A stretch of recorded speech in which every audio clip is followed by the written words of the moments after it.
Miscellaneous exercise 4 question number 12 हम कर रहे हैं, जिसमें आपको क्या कहा गया है, आपने इन एक्सप्रेशन को फैक्टराइज करना है। ठीक है, आप अक्सर ये क्वेश्चन करते हैं कि हमें क्वेश्चन को देख के कैसे पता चले कि हमने इसको किस मेथड से करना है। तो हम पहले क्वेश्चन को डिस्कस करते हैं।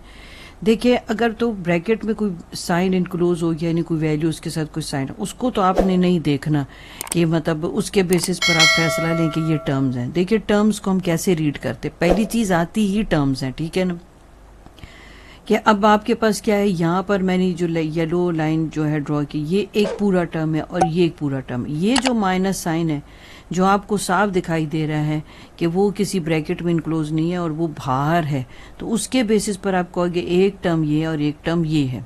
फिर दूसरी चीज़ ये कि आप देख रहे हैं कि दोनों टर्म में कोई वैल्यू सेम है और वो x-1 है, तो आप यहाँ पर भी 1 लगा दें। ठीक है, अब आपने क्या करना होता है कि जो वैल्यू सेम होती है आपने उसको कॉमन लेना होता है। अब आपके पास x-1 सेम है ना, तो आपने उसको ले लिया कॉमन। ठीक है, अब इसको कॉमन लेने के बाद अब ब्रैकेट में अब आप क्या क्या वैल्यू रखेंगे। देखें, ये 4 तो ऐसे ही आएगा, 3 में से ये एक 1 ख़त्म हो गया, तो आपके पास क्या हो गया कि आपके पास पावर आ गई 2। यहाँ माइनस साइन, ये इसके साथ कैंसिल हो गया, आपके पास आ गया 1। मैं बार बार आपको कह रही हूँ कि जो चीज़ आप कॉमन ले रहे होते हैं, आप अपने मेंटल मैथ्स में क्या कर रहे होते हैं, उसको दोनों साइड पर आप डिवाइड कर रहे होते हैं।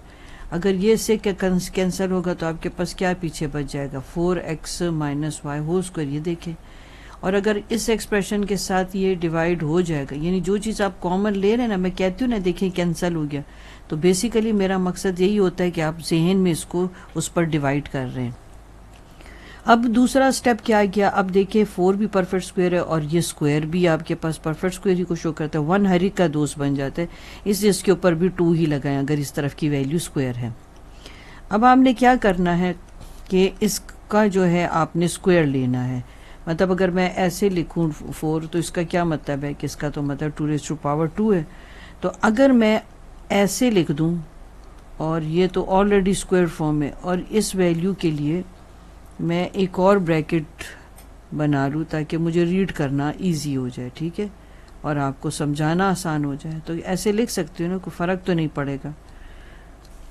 ठीक है ना, मगर ये आपको जल्दी समझ आ जाएगी चीज़। अब नोटिस करें, ये जो वैल्यू है ब्रैकेट के अंदर, ये y है। ठीक है, x-y। ठीक है, अब मैं इसको 2 को इस x के साथ मल्टीप्लाई कर दूं ताकि मेरे लिए और भी चीज़ आसान हो जाए, क्योंकि ये तो साथ हो रहा है ना मल्टीप्लाई। तो जितनी चीज़ आप अपने लिए आसान कर सकते हैं आप करेंगे। ठीक है ना, ये हो गया। अब ये बाहर आप लिख दें x-y। अब इस एक्सप्रेशन को कंपेयर करें आप इस फार्मूला के साथ। ठीक है, क्योंकि हमने इसमें क्या सीखा होता है कि जो ब्रैकेट के अंदर की वैल्यू है, पहले आप उसको इस तरह से शेप देना। आप देखिए ये भी इसी तरह से है ना, तो अंदर की वैल्यू एक मरतबा माइनस में और एक मरतबा प्लस में। तो अब इसमें अंदर की वैल्यू कौन सी है, ये आपके ब्रैकेट के अंदर की वैल्यू, ये ब्रैकेट के अंदर की वैल्यू है। अब आप x-y ऐसे ही रहने देंगे। ठीक है, मगर जो आपके पास ये जो ब्रैकेट के अंदर की वैल्यू है, एक मरतबा तो आप उसको माइनस में लिखें और एक मरतबा आप उसको प्लस में लिखें, और यही आपका अब आंसर हो गया है। ठीक हो गया। नेक्स्ट क्वेश्चन देख लेते हैं। इसके बाद आपके पास है question number 13। Exercise 4 miscellaneous exercise है, क्वेश्चन 13 है। अब देखिए आपके पास, पहले तो आप देखो, पहले आपने ये पता कराना है कि कितने टर्म्स हैं। ठीक है, चलो हम देखते हैं। टर्म्स हम ऐसे रीड करते हैं, हम इन साइन की वजह से। ये देखिए, ये आपको ये एक एक दिखाई देता होगा। ठीक है, अब देखिए 1 2 3 4 टर्म्स। अब जैसी 4 टर्म्स आपने देखे होंगे, आप ये सोच रहे होंगे कि ये शायद इस फॉर्मूला पे सॉल्व होता होगा, क्योंकि आपको कहीं कहीं पर क्यूब भी दिख रहा है। अब इस फॉर्मूला पर सॉल्व होने के लिए भी कुछ शराइत हैं। ठीक है, अब वो शर्तें क्या हैं। पहली शर्त कि आपके पास 2 वैल्यू का परफेक्टली क्यूब होना लाजमी है। क्या कोई ऐसी वैल्यू है जो परफेक्टली क्यूबिक फॉर्म में हो या परफेक्ट क्यूबिक फॉर्म में एग्जिस्ट करे। अब देखिए, ये क्यूब तो दिख रहा है मगर इसके तो साथ p² है, ये भी हमारे काम की नहीं है। माइनस है, 8 भी क्यूबिक फॉर्म में है, यानी इसका क्यूबिक फैक्टर 2 होता है वाई क्यूब, मगर यहाँ पी स्क्वायर है। 4 तो कहीं से भी क्यूब नहीं है, एक ही क्यूब है, एक स्क्वायर है। यानी कि आप देख रहे हैं कि कोई भी पूरी तरह से परफेक्टली जो है इस पर जो है नहीं सेट होता कि वो आपको कि वो एक कंप्लीट क्यूबिक आपके पास टर्म है, ऐसा कुछ नहीं। तो इसको तो हमने रिजेक्ट कर दिया। फिर अगर हम ये सोच रहे हैं कि हम चारों में से कोई वैल्यू कॉमन करके तो ये क्यूबिक फार्मूला ट्राई कर लें, तो चारों में टर्म्स में कोई भी चीज़ कॉमन नहीं है। जब आप देख रहे हो कि बस ये मेरा आखिरी हथियार था 4 टर्म्स वाले एक्सप्रेशन का, ठीक है, और मेरा वो तो फार्मूला पे ये सॉल्व हो नहीं रहा, तो आपको पता है ना फैक्टराइजेशन की फर्स्ट और सेकंड टाइप हमने क्या की थी कि आपने कॉमन लेना था, ठीक है। मैंने आपको क्या कहा कि अलजेब्रा में अगर आप देख रहे हो कि आपका कोई फार्मूला अब अप्लाई हो नहीं रहा, तो फिर आपने क्या करना होता है कि कॉमन ले लेना होता है। तो चलो हम कॉमन लेते हैं, और उसके लिए हमारे पास क्या है, अगर इस तरह के 4 टर्म्स आ जाए तो फिर हम उनको पेयर्स बना लेते हैं। अब मैंने 2 पेयर्स बना लिए। अब देखिए फर्स्ट पेयर में आपके पास क्या कॉमन है, अब आपको कुछ ना कुछ शायद मिल ही जाए। इसमें देखिए पी स्क्वायर और पी स्क्वायर कॉमन है, ठीक है। तो हम ऐसे कर लेते हैं कि पी स्क्वायर को कॉमन कर ही लेते हैं। ब्रैकेट में अंदर आपके पास अब क्या आ जाएगा, ब्रैकेट में देखिए पी स्क्वायर से कैंसिल हो गया, आपके पास अब एक्स क्यूब आ गया। पी स्क्वायर से कैंसिल हो गया, और यहाँ पर आपके पास 8y क्यूब आ गया, ठीक हो गया। अब हम नेक्स्ट उसमें देखते हैं कि यहाँ पर हमारे पास क्या कॉमन है।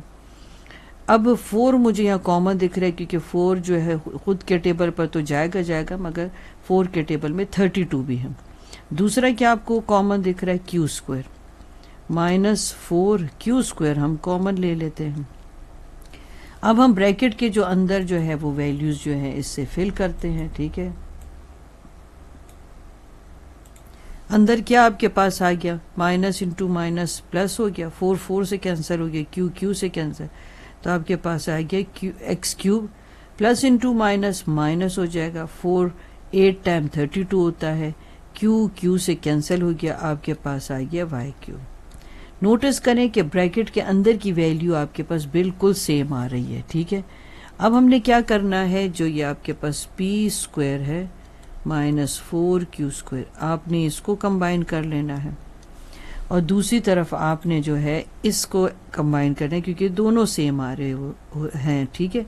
हम आपको पता है ना, ये आपका मेथड है कि जब दोनों ब्रैकेट्स की वैल्यू सेम आ रही है तो क्वेश्चन भी ठीक जा रहा है, और उनमें से एक मरतबा आपने वो जो फैक्टर है वो लेना है। अब इस पे कौन सा फार्मूला लगेगा, अब ये आपको बिल्कुल क्लियर जो है वो पता चल रहा है, ठीक है ना।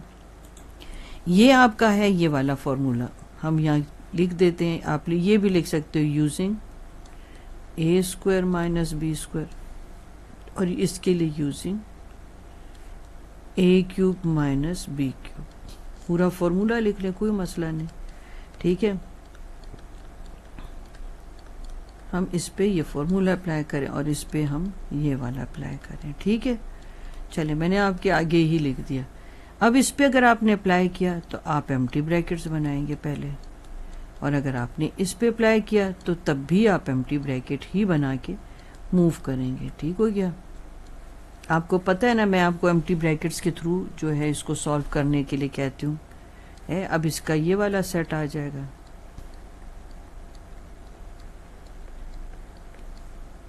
बस आपने क्यूबिक फैक्टर ढूंढने और यहाँ पर स्क्वायर के फैक्टर ढूंढने हैं, तो आपका काम हो जाएगा। अब इसका जो स्क्वायर का फैक्टर क्या है, p है, और इसका स्क्वायर वाला फैक्टर क्या है, 2q। इसको तो आपने एक मरतबा माइनस में लिखना है और एक मरतबा आपने इसको प्लस में लिखना है, ठीक है। अब यहाँ पर x क्यूब है, इसका क्यूबिक फैक्टर x, 8 का क्यूबिक फैक्टर 8, y क्यूब का cubic factor 2y, x 2y, यहाँ x, यहाँ 2y और यहाँ पर 2y। अब एंड पर हम इसको आंसर कर देते हैं, ठीक है। p minus 2q, p plus 2q, और साथ में आपके पास ये वाली वैल्यू आ गई x minus 2y, x square plus 2xy और प्लस 4y²। ठीक हो गया। कोई भी आपके पास अलजेब्रिक एक्सप्रेशंस हो, ठीक है, ये हो ही नहीं सकता कि आप को फार्मूलाज आते और आप वो क्वेश्चन सॉल्व ना कर सकें। बस आपको फार्मूलाज आने चाहिए, आपको क्वेश्चन देख के फार्मूलाज को जो है यूज़ करना आना चाहिए। जैसे मैं आपके साथ डिस्कस कर रही होती कि ये देखें ये इससे मैच करता है, ये देखें इससे मैच करता है। अब देखिए ये एक्स क्यूब था ना, तो ये ए क्यूब, ये माइनस साइन और ये पूरा जो आपके पास टर्म है ये क्यूब ए क्यूब। अब आ जाते क्वेश्चन नंबर 14 पर। अच्छा, अब पहले तो आप ऐसे कर लें कि इस क्वेश्चन को आप इस तरह से लिख लें, -7x2y2 प्लस y4। ठीक है, ऐसे लिख लेते हैं। अब दूसरी बात मैं आपसे ये पूछना चाहूँगी कि मुझे आप बताएं, क्या इसमें आप मिड टर्म ब्रेक अप्लाई कर सकते हैं? अगर आप देख रहे 3 टर्म है, यानी कोई नंबर ऐसा है कि देखिए 1 को मैं इसमें 1 से मल्टीप्लाई करूं, मल्टीप्लिकेशन से 1 आए और प्लस माइनस से 7 आए, ऐसा कोई है? यानी मैं नंबर आपस में मल्टीप्लाई करूं तो 1 आ जाए और प्लस या माइनस करूं तो मेरे पास -7 आ जाए, ऐसा कोई नंबर नहीं है। यानी मिड टर्म ब्रेक पॉसिबल नहीं है, पता चल गया हमें। अब दूसरी चीज़ कि हमें ये 2 परफेक्ट स्क्वायर दिखाई दे रहे हैं। मैं अब आपके साथ क्वेश्चन डिस्कस करूं, 3 टर्म्स हैं आपके पास, तो जब 3 टर्म्स की कोई एक्सप्रेशन हो जाती तो हमारे जहन में एक ही बात बार बार गूंज रही होती कि या तो ये फॉर्मूला लग जाएगा क्योंकि इसमें 3 टर्म्स हैं, ठीक है ना। फिर दूसरा हमारे जहन में ये फॉर्मूला चल रहा होता है कि शायद ये फॉर्मूला हम कहते हैं शायद मिड टर्म ब्रेक हो जाए या कोई कॉमन हो जाए। ना तो कॉमन है ना मिड टर्म ब्रेक हो सक रहा है। आप देख रहे हैं कि कोई नंबर हमें ऐसा मिल ही नहीं रहा है कि हम मल्टीप्लाई करें तो 1 आए और प्लस या माइनस करें, क्योंकि आपको पता है ना कि यहाँ के 1 और इस 1 को आपस में मल्टीप्लाई करना होता है। फिर मैं आपको क्या कहती हूँ कि मल्टीप्लिकेशन से 1 आए और प्लस या माइनस से दरमियान वाली वैल्यू है। ऐसा कोई नंबर है? ऐसा कोई नंबर नहीं है हमारे पास। फिर एक और फैक्टराइजेशन की हमने जो थी टाइप की थी, जिसमें हम 2 फार्मूलाज को कंबाइन कर लेते थे कि हम उसमें गलती ढूंढते थे। अब देखिए, अगर मैं ये फार्मूला भी अप्लाई कर रही हूँ तो मेरे पास ये एंड वाली वैल्यू तो परफेक्ट स्क्वायर है, मगर कोई नंबर ऐसा ज़रूर होना चाहिए कि 2 के साथ मल्टीप्लाई होकर वो नंबर आता हो यहाँ पर। पहले तो यहाँ पर ही वैल्यू नहीं है, मतलब नंबर ही नहीं है, तो इसका मतलब अगर नंबर नहीं है तो फिर तो यहाँ पर 2 होना चाहिए था। इसका मतलब है कि फॉर्मूला पर भी ये अप्लाई नहीं हो सकता। देखें, आप सोच रहे होंगे कि मैं क्या बोल रही हूँ। ये देखें, अगर एंड की वैल्यू आपके पास ये है, ठीक है, तो और अगर मैं चाहूँगी कि पूरे का पूरा फॉर्मूला इस पर अप्लाई हो जाए, तो इसका क्या मतलब है कि इस वैल्यू के अकॉर्डिंगली फॉर्मूला अप्लाई करने के लिए भी दरमियान में क्या होना चाहिए? दरमियान में 2 होना चाहिए, और दरमियान में 2 तो है ही नहीं, और यहाँ पर साइड में कोई नंबर है नहीं कि हम कहें कि 2 के अलावा कोई नंबर आ जाएगा। ठीक है, ये देखिए, मतलब ये तो एकदम से आप कर सकते हैं, ज़ुबानी भी कर सकते हैं। देखिए, ये आपको क्या बता रहा है, अगर ये परफेक्ट स्क्वायर हैं और मैं चाहूँ कि फॉर्मूला अप्लाई हो जाए, फिर तो यहाँ 2 होना चाहिए, मगर यहाँ तो 7 है। तो बात आपको कुछ कुछ समझ आ रही होगी कि इसका मतलब है कि यहाँ पर यहाँ 7 होना नहीं चाहिए था, यहाँ 7 की बजाय 2 होना चाहिए था। अब मुझे आप बताएं कि आप इसको 7 को 2 बनाएंगे कैसे? देखें, हर एक मसले का एक हल होता है। देखें, -7 के साथ आप किस चीज़ को ऐड करें, मैं आपको बताऊं कि आपको +2 मिल जाए। आप मुझे बताएंगे? है?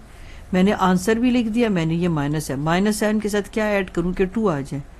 तो आप इसको इधर छोड़ें, इस 7 को उधर लेके जाएं, आपको खुद ब खुद वो नंबर मिल जाता है। वो नंबर क्या है आपके पास? 9। ठीक हो गया। अब हमने वो नंबर ढूंढ लिया, यानी कि 9 वो नंबर है कि वो आप ऐड भी करेंगे और आप वो सब्ट्रैक्ट भी करेंगे। ठीक है, तभी आपका ये फॉर्मूला जो है कंप्लीट क्वेश्चन जो है आसानी से सॉल्व हो जाएगा। मैंने आपको वो नंबर भी ढूंढना सिखा दिया, 9x2y2। अब वो नंबर को आप खाली ऐड ही नहीं करेंगे, बल्कि इस मेथड में उसी वैल्यू को आपको सब्ट्रैक्ट भी करना होता है। अब इसकी जगह, इस पूरे एक्सप्रेशन की जगह मैं ये लिख सकती हूँ, मगर पहले मुझे ये पूरा एक्सप्रेशन बनाना है। ठीक है, ये आपके पास आ गया x4, ये आपके पास आ गया 2x2y2 और y4 और यहाँ पर 9x2y2। अब ये तो पूरे का पूरा, अब देखिए ये बन गया, इसकी जगह मैंने लिख देना x2 प्लस y2 2 और यहाँ पर एक एडिशनल ब्रैकेट बना के, क्योंकि ये अब आपके पास स्क्वायर फैक्टर इसका निकलता है। अब ये जो ब्रैकेट के अंदर की वैल्यू एक मरतबा आप माइनस में लिखें और एक मरतबा आप इसको प्लस में लिखें और यहाँ पर ये आपका सोल्यूशन कंप्लीट हो गया। बाज़ मरतबा बाज़ स्टूडेंट क्या करते हैं कि ये समझते कि ये जो मैं रफ वर्क करा रही हूँ ये आपने नीट में ही मर्ज कर देते हैं, उसमें आप मिक्सअप मत करें, यह आपके लिए एक मेथड के जैसे काम करता है। इस तरह से ये आपका क्वेश्चन कंप्लीट हो गया। ठीक है, एक्सरसाइज 4 का क्वेश्चन नंबर 15 का फर्स्ट पार्ट हम कर रहे हैं, जिसमें उन्होंने आपसे पूछा है फाइंड द HCF। दो आपको पॉलिनोमियल एक्सप्रेशन दिए गए थे, आपने डिवीजन मेथड से सॉल्व करना है। आप पहले भी ये क्वेश्चंस कर चुके हैं, हमने फैसला ये लेना है कि किसको हमने डिवाइज़र के तौर पर यूज़ करना है, किसको डिविडेंड के तौर पर। वैसे तो मैं आपको बताऊँ इन क्वेश्चन में आप किसको भी डिविडेंड के तौर पर रखो या इसको डिवाइज़र के तौर पर रखो, तो दोनों सूरतों में क्वेश्चन सॉल्व हो जाता है। ठीक है, वो फिर आपके उस पर डिपेंड करता है कि आप उस क्वेश्चन को किस तरह से लेके चलते हैं। ठीक है, मुझे ये वैल्यू बड़ी लगी, मैंने इसको एज अ डिविडेंड ले लिया, और ये वैल्यू इसके मुकाबले में थोड़ी छोटी लगी, इसको एज अ डिवाइज़र ले लिया। ठीक है, अब देखें ये भी एक्स क्यूब है, ये भी एक्स क्यूब है। आपका टारगेट जो होता है वो फर्स्ट जो आपके पास टर्म होता है उसको कैंसिल करना है। ठीक है, अब तो ये दोनों ही क्यूब है, तो इस तरह कर लेते हैं, हम इसको 1 पे डिवाइड कर लेते हैं। ठीक है, यानी कि इस पूरे एक्सप्रेशन को अगर आप 1 से मल्टीप्लाई करें तो इसका क्या मतलब है कि 1x क्यूब से मल्टीप्लाई होगा तो आपके पास x क्यूब आ जाएगा, 1 इससे होगा तो आपके पास 3x2 आ जाएगा। आपने लाइक टर्म्स को कंबाइन रखना होता है। ठीक है, अब साइन आप चेंज कर दें। ठीक हो गया, इसके मेथड का ये एक हिस्सा है। ये जो लोअर वैल्यू उसके ऑपोजिट आपने साइन लगाना है, अगर वो प्लस है माइनस हो जाएगा, और अगर वो माइनस है तो वो आपके पास क्या हो जाएगा, प्लस हो जाएगा। अब जो भी वैल्यू कटती है उसे आप काट देंगे और जो बच जाएगा उसको हम आगे प्रोसीड करेंगे।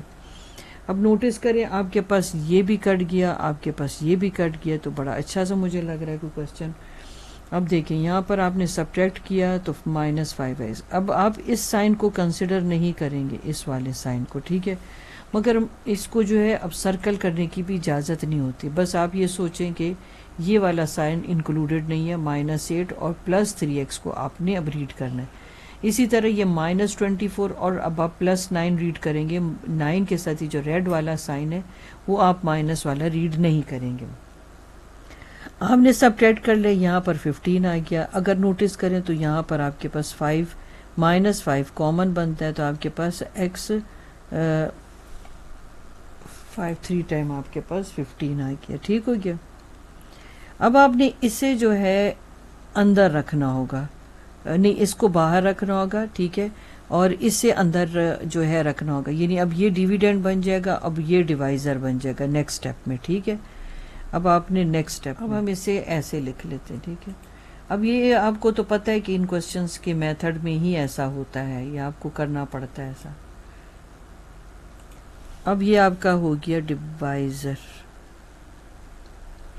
ठीक है, अब ये वैल्यू जो है आपके पास हो गई डिविडेंड। मतलब अगर आप कर लेते हैं तो आपको इजी हो जाता है। अब इस x को कुछ ऐसी वैल्यू से मल्टीप्लाई करें कि x क्यूब आ जाए, यहाँ थोड़ा सा रफर कर लेते हैं। ठीक है, तो मेरे पास क्या है, x2 से मैं मल्टीप्लाई करूँ कि मल्टीप्लिकेशन में तो पावर ऐड हो जाती, तो x3 + 3x2 आ गया।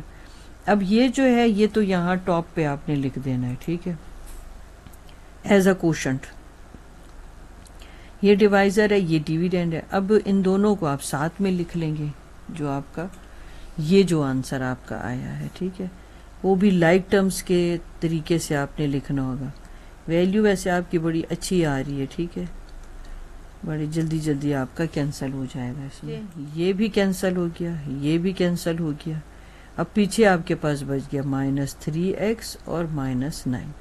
अब x को किससे मल्टीप्लाई करें कि आपके पास -3x आ जाए, रफ वर्क हम बराबर करते जा रहे हैं। अब यहाँ पर x के साथ कुछ साइन है तो प्लस है, plus into minus minus 3x आ गया, plus into minus minus 3 time 9।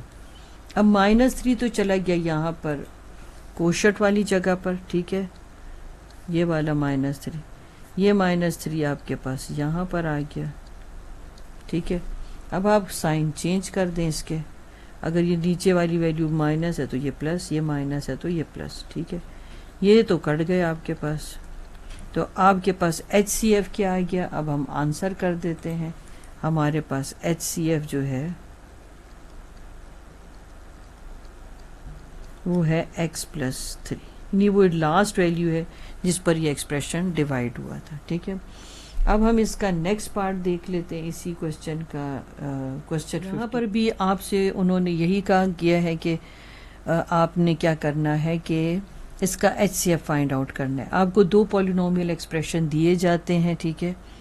आप देखते हैं कि जो आपको बड़ा लगता है आप उसको डिविडेंड के तौर पर ले लेते हैं, और जो छोटा लगता है वो आप उसको डिवाइज़र के तौर पर ले लेते हैं।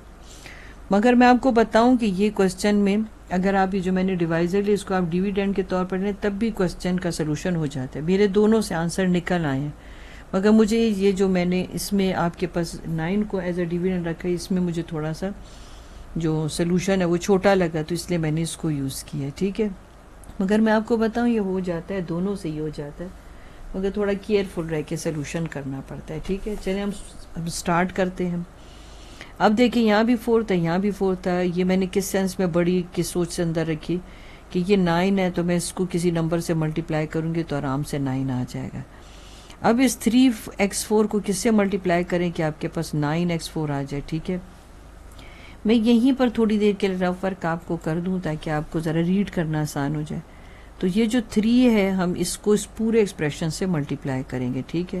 ये फिर मैं यहाँ से इरेज कर दूंगी, अगर मैं आपको यहाँ समझा दूँ तो आपको आसान लगेगा। देखें किया ना, तो पहला तो इसमें कैंसिल हो जाएगा, फिर 3 टाइम 9 x3 हो जाएगा, फिर 2 टाइम 6 हो जाएगा, फिर 3x हो जाएगा, फिर -3। ये मैं यहाँ रफ वर्क में कर सकती थी, अगर आपके सामने करना चाह रही थी ताकि आपको ये रीड करना समझ आ जाए। देखिए इस 3 से मल्टीप्लाई की 3 टॉप पे चला गया। ये अब सारी वैल्यू आप यहाँ लिखेंगे, वो भी लाइक टर्म्स को देखते हुए। अब स्क्वायर की तो वैल्यू है नहीं तो उसको आप इस साइड पे कर देंगे, फिर -3x और -3, ठीक हो गया। मैंने इसलिए ये आपके सामने किया ताकि आपको ये चीज़ समझ आ जाए। वैसे आप रफ वर्क में करें तो बेहतर होगा, पेपर में आपने इसको रख कैसे छोड़ ही नहीं देना। अच्छा, मतलब अगर कर भी लिया गलती से तो आप रफ वर्क में करें तो ज़्यादा बेहतर है। अब आप देखिए साइन चेंज कर दें आप, ये प्लस है। अब हमने इसके ऑपोजिट साइन यूज़ करने हैं। ये प्लस है तो यहाँ माइनस आ जाएगा, ये माइनस है तो प्लस आ जाएगा, ये माइनस है तो प्लस आ जाएगा, ये माइनस है तो प्लस हो जाएगा, और ये माइनस है तो प्लस हो जाएगा, ठीक है। कोशिश होगी कि मेरी एक स्क्रीन पर क्वेश्चन कंप्लीट हो जाए, मगर चलो देखते हैं। ये अब same value opposite sign cut जाएगा। आपको मैंने कहा था कि अब ये वाला प्लस साइन आप कंसिडर नहीं करेंगे, ठीक है। और कोई वैल्यू की कटिंग होने की कोई पॉसिबिलिटी नहीं है। अब देखिए -3x³ और +9x³ आप इसको सब्ट्रैक्ट कर लेंगे तो आपके पास क्या आ जाएगा, +6 आ जाएगा, +6x³ आ गया। इसके बाद स्क्वायर की बारी है। अब प्लस साइन के साथ 6x² आप लिखें, ठीक है। फिर अब ये माइनस, अब x का कोई नंबर नहीं तो 1, -1x और +3x। इसको अगर आप सॉल्व करें तो आपके पास क्या आ जाएगा, +2x आ जाएगा। अब ये -1 और +3 इसको सॉल्व करें तो आपके पास आ जाएगा +2। इसमें से आप देखिए कॉमन क्या है आपके पास ये कॉमन है, 2 कॉमन है। 2 सारे टेबल पर, ये जो 6 और 2 दोनों पर डिविजिबल है ना, तो हम वैल्यू भी ऐसी ही देखते हैं जो सारे एक्सप्रेशंस पर डिविजिबल। अब ये आपके पास आ गया, ठीक हो गया। अब हमने क्या करना है, अब ये बन जाएगा डिवाइज़र और ये बन जाएगा डिविडेंड, तो हम ऐसा ही कुछ करने वाले।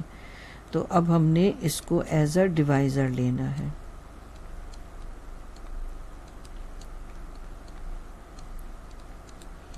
और इसको हमने अंदर लिख लेना है। पहले मैं लिख लूँ तो फिर मैं ब्रैकेट्स बना देती हूँ। हो गया। अब हम इसके लिए बना देते हैं ज़रा, अब इसको लिखते हैं। अब ये 3x क्यूब है, ये 3x4 है। अब इसको मैं किस नंबर से या वेरिएबल से मल्टीप्लाई करूं कि मुझे x4 मिल जाए?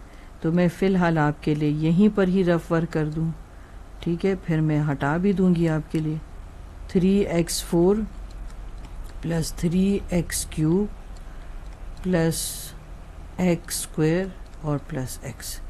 अब ये x यहाँ पर आ जाएगा, ठीक है, क्योंकि अब ये एज अ क्वोशंट काम करेगा और ये वैल्यू यहाँ पर लाइक टर्म्स के शक्ल में आ जाएगी। आपने जहाँ पर आपके पास क्यूब है, क्यूब के नीचे क्यूब लिखें, जहाँ पर स्क्वायर है, स्क्वायर के नीचे स्क्वायर लिखें, ठीक है। अब आपके पास ये भी प्लस है, ठीक है।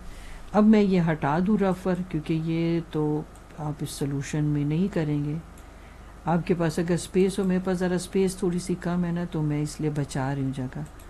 तो ये आपने क्या करना है कि आप रफ वर्क में करेंगे। अब साइन चेंज कर लें, ठीक है। साइन चेंज करने के बाद अब देखते हैं क्या होता है, देखते हैं क्या होगा। कटिंग ही होगी, ठीक है। ये देखिए, ये same value opposite sign cut गए। अब -3x क्यूब और -3x क्यूब सेम साइन होने की वजह से ऐड हो गया। अब यहाँ पर क्या गया, यहाँ पर तो 3x स्क्वायर आ गया, यहाँ पर क्या आ गया, यहाँ पर 2x आ गया और यहाँ पर क्या आ गया, -1। अब नोटिस करें कि ये 3x क्यूब है और ये -6x क्यूब है। तो अब आप इसको किससे मल्टीप्लाई करें कि आपके पास स्टार्ट में -6x क्यूब आ जाए? तो आप -2 से मल्टीप्लाई करेंगे। तो देखिए, -6x cube -6x square -2x और -2, यानी कि मैं इनको सारों से मल्टीप्लाई करके आई हूँ, ठीक है। अब यहाँ पर आ जाएगा आपके पास -6x cube -6x square -2x और -2, ठीक है। अब वो जो रफ वर्क वाला पोर्शन है वो तो मुझे हटाना है यहाँ से। अब ये 2 से आपने किया था, -2 से किया था, तो पहले मिटाने से पहले मैं इसको यहाँ -2 भी लिख दूँ, क्योंकि अब -2 से डिवाइड करके मल्टीप्लाई करके आ रहे थे, ठीक है। रफ वर्क हटा दिया। अब हम साइन चेंज करते हैं, ठीक है। साइन चेंज किया हमने, फिर साइन चेंज कर दिया, साइन चेंज कर दिया। माइनस है तो प्लस, माइनस है तो प्लस, माइनस है तो प्लस। जे कट जाता है इसमें ये भी कट जाता है। पीछे क्या बच गया आपके पास? जो बच गया आप उसे सॉल्व करके लिखें।